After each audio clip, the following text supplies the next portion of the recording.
Today I'm going to be making these Pillsbury Plus Cherry Dream Squares. This recipe is in the October 1980 edition of Southern Living magazine. And this was just an ad in Southern Living magazine. It says it tastes like you spent the whole day baking. Pillsbury Plus. I love the old recipes in these magazines, but I also love the ads. The ads are just, they're awesome. So this recipe is, you have to read the entire recipe before you start getting your stuff out, honestly, because this is one of those recipes where you need to divide up some of your stuff and it does not tell you. So you don't know that until you start reading the directions. So you need, I'll tell you, 1 package of Pillsbury Plus white cake mix. And let me just show you the difference in that. The cake mix back then, I want to show you, this is the box. So it has a big wedge of cake, which it looks delicious. And it does not have that Pillsbury Doughboy on it. And so the white cake mix today, this is how it looks. I actually like the old school box with just the great big wedge of cake on it. I think it looks cool. But anyway, you need 1 box of the white cake mix. You need 1 1/4 cups of rolled oats. I'm using the Quick Oats, and hopefully that's okay, the Quaker Quick Oats. This is one of those that you have to divide out. You need 1 cup, and then you need 1/4 cup separately. And then it also tells you you need 1/2 cup of margarine softened. Well, that's 2 sticks of butter. Well, you need 6 tablespoons for one thing, and you only need 2 tablespoons for another. So you just need to know that to divide that out. You need an egg. You need a can. It says a 21-ounce can of cherry fruit pie filling. Let's see if it comes in the same ounces. Yep, 21 ounces. So that's one thing that has not changed since then, because you know a lot of times sizes change in recipes, so that's good that that's the same. You need 1/2 cup of chopped nuts, and I'm using pecans, but you could use whatever nuts you want. And then 1/4 cup of firmly packed brown sugar. You want to heat your oven to 350 degrees, and it says grease and 13 by 9 inch pan. Well, this is a 13 by 9 inch pan. Of course, I'm using parchment paper so I can pull this out. If you have parchment paper, that's what I recommend. Or if you don't have parchment paper, you can grease the pan. So the first thing we want to do is in a bowl, large bowl, we want to combine our cake mix, 6 tablespoons of the margarine, and 1 cup of rolled oats, and mix until crumbly.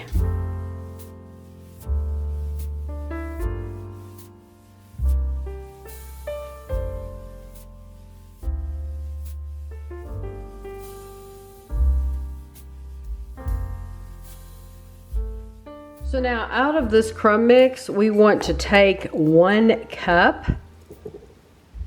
like this, and put it in a different bowl to reserve that for the top. And then we're going to put this back on our mixer, and we're going to add our egg, and we're going to mix our egg in until it is combined.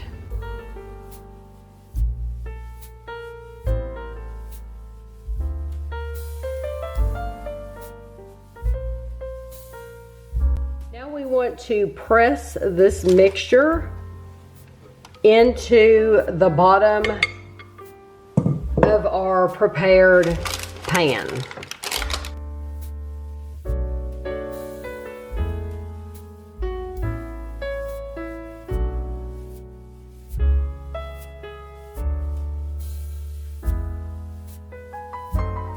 Now you want to take your can of cherry filling and spread that over the entire top.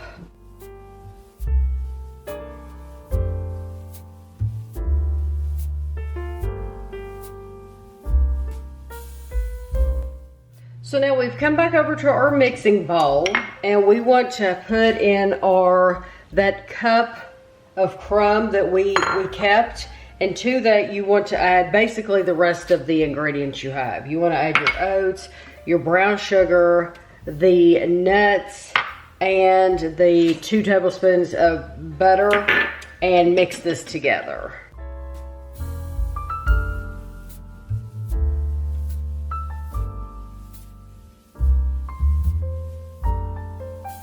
So that's it, beat until thoroughly mixed, so it is pretty well mixed. And now it says sprinkle it over the top. So by it saying sprinkle, to me that means use your fingers.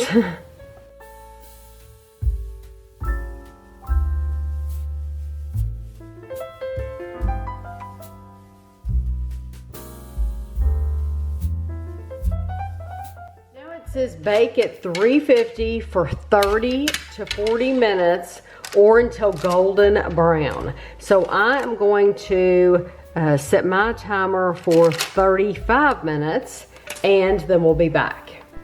I had set my timer for 35 minutes and that's when I took these out. I think they look great. It smells wonderful. It smells, you can, you know, I use that white cake mix and I can smell that very sweet white cake mix. So it smells nice.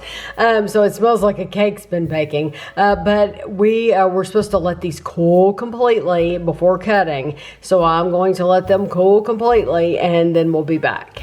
Okay, it's been several hours. And these have completely cooled.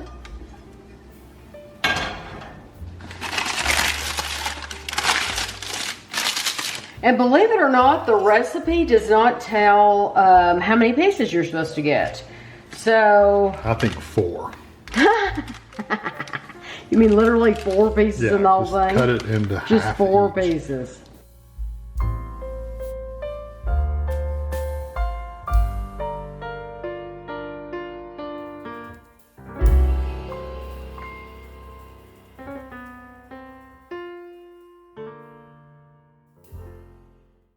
So here is the picture, and I do think mine look like the picture. Yeah, pretty close. I think it looks really good.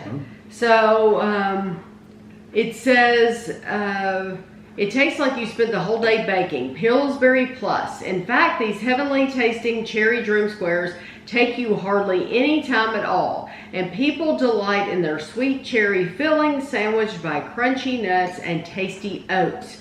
This recipe was specially created by the Pillsbury Kitchens, so for best results, bake with Pillsbury Plus. Of course. Yes.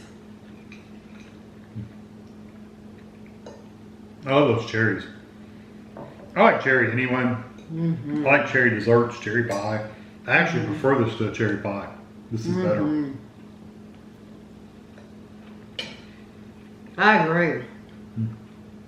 Now, I used pecans. Would you have used something else? No, they're perfect. What did they call for? They just said nuts. But we had pecans. I think That's why I pecans are used fun. them. I think walnuts would be too strong. Cashews would get mushy. Peanuts would be overwhelming. No, I think pecans is a perfect mix. No, I think that's really good. I was just seeing they kind of remind you of an apple crumble. But it doesn't have the seasonings that an apple would, like the cinnamon and all that kind of stuff. No, but you do get the pieces of oats. You get that texture. You get the oats, but that's not an overwhelming flavor either, though. It's not like the oats take over. No, I think you really do taste the cherry and the pecans. Yeah, and then you get that sweet, crunchy stuff on the top. Yeah, what I think is cool, this book is like I said, from 1980. And it says at the bottom, free Pillsbury Plus Sweet Success Cookbook. Send 25 cents. That's to cover postage. 1/4, please. They literally said 1/4 for postage and handling with your name, address, and zip code to, and then it gives the address. And then it says, please allow 6 to 8 weeks for delivery. Offer expires June 1981. Imagine that. If they hadn't have had that, it would have been hilarious to have sent 1/4. I want my cookbook. Yes. That's so funny that back then, you just had to send 1/4. I like the Oh, listen. I like the TV ad in the back. Look Oh. at that TV. Yes. The big console TV. Yes. These, the ads on these magazines are the best. I love them. And so they. Well, it reminds us of our childhood. I mean, they had TVs like that when we were Yes. kids, you know. So they have Southern Living cookbooks, like the yearly cookbooks. Right. It combined just the recipe. That's not what I like. I like the actual old magazines because I want the old cigarette ads and the car ads and the electronic ads. And you wouldn't get those kind of recipes. No. But that's an ad. Exactly. This recipe that we're trying is literally from a Pillsbury ad. So no, I would have never seen that. And I have a Pillsbury cookbook. It's a different Pillsbury cookbook though. It's like Pillsbury Hints or something. I looked in there to see if this was a recipe in that cookbook, and it's not. This recipe is not in that one. It might be in another Pillsbury cookbook, but it's not in that one. That's really good. I'm glad you like it. I ate it all. I may get more. It did not tell, it didn't tell how. Oh, wait, I lied. How many does it say? 12. We got 15. And I got 15. It does say 12. But I wonder, my question would be, if it's been reprinted in a different book, It might be online. is it more user friendly? Because, just for example, the oats in parentheses could have said separated. The butter could have said separated in parentheses. Because you do use it in two different things. And you don't know that until you Start get reading. yes, you don't have a clue when you're getting everything out that, oh, you need to separate this stuff out. Well, I'll give you some insight. Tammy's not a read ahead kind of person. But I do. You had to. I had to. I started reading it. It's like, well, to be fair, I had already measured out the 1 1/4 cup of oats. And then she saw, oh, wait a minute. So I had to take my fourth back out and get it back out and spoon it into it. Yeah. So, but it's a good thing I read because I was like, oh, wait, if we've already used the oats, how am I supposed to have oats here? Oh, because we only used a cup. And oh, I'm supposed to have more butter for this part. Yeah, I had to read this like 3 times. So. Well, that's why they put separated or divided or something like that now. Yeah, I'm wondering, I think recipes have come a long way and they have become more user friendly. So it's like stuff like this just needs to be updated for people like me who don't read ahead. I read it all. I read everything. Kevin reads everything. Kevin reads instruction books. So that's Kevin. But You're really good. Definitely worth trying out. Absolutely. For sure. So I hope you enjoyed the video and thanks for watching.